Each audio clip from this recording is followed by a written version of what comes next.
қазір барлығымыз бір пішіндес, бір мүддеге жұмыс істейтін, атқаратын қызметкерлердің біріміз. Рас па? Рас. Әке. Ана. Бала. Бала.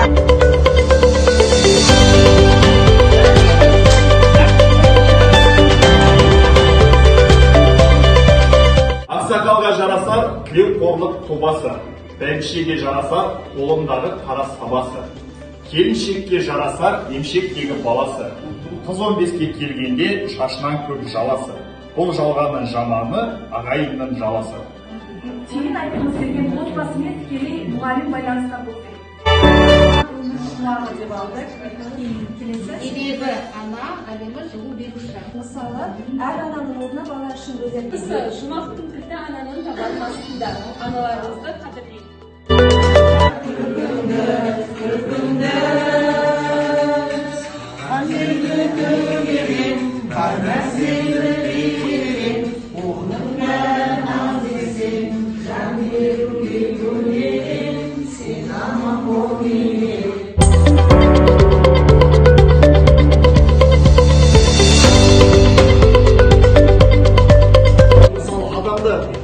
Өзге қарай тартатын болса, ол да ішкі тыныштығы, сүйіспеншілік мына жерде. Осы кітап оқымаған адам ғана ақылды болады да, кітап оқымаған адам ақымақ бола ма сонда? Бала жоқ. Білімді тек қана кітаптан алмайсың. Білімді барлығынан алуға болады. Қазекең білімді табиғаттан алды, ұшқан құстан алды, жоқтан аңнан алды.